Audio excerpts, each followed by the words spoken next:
The envelope felt heavier than the folder, heavier than the photographs, heavier than the truth I'd already seen.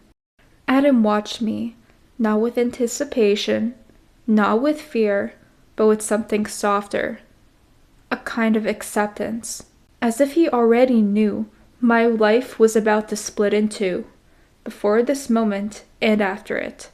I slipped a finger under the seal and opened it. Inside was a single sheet of paper. No photos, no reports, just one document. The kind of document people fight over, lie for, hide.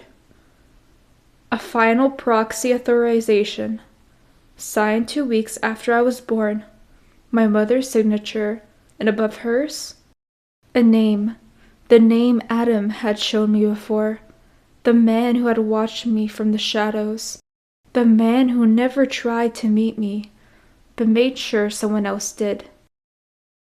He left everything for me. Adam nodded, slow, controlled. You're his only heir, and his enemies know it. The world sharpened. Every unanswered question in my life, every strange feeling, every coincidence suddenly clicked into place. I wasn't being watched because I was unlucky, or careless, or in the wrong place at the wrong time. I was being watched because of who I was always meant to be. Someone powerful, someone dangerous to the wrong people, someone worth protecting. And you knew this whole time. I knew pieces, enough to keep you safe. Not enough to tell you everything. His voice softened, the kind of softness you only hear when someone is done pretending.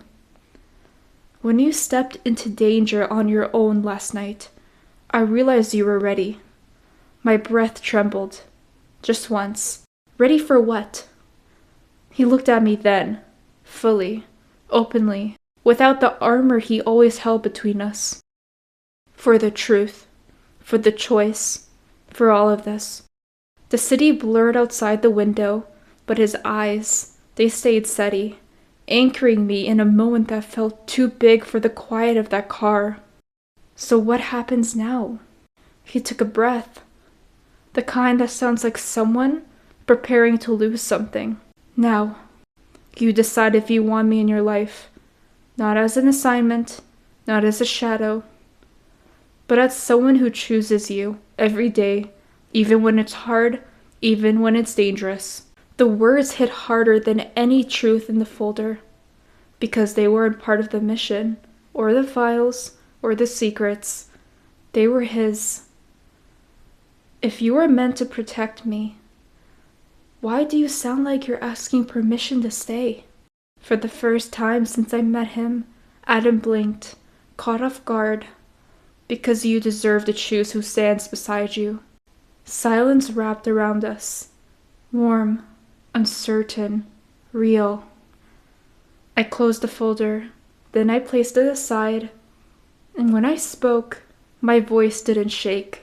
I don't want someone who stands beside me just because they're assigned to. I want someone who stands beside me because they want to. His breath left him, slow, unsteady. Then say it, and I'm yours to protect. Not because I have to, but because I choose to. The moment stretched, quiet, charged, shifting everything in its path. Then stay. He didn't smile, not fully, but something in his expression broke open, just a little, like a door that had been locked for too long. He leaned back, exhaling the kind of breath you only release when you finally let yourself hope. Then I'm here.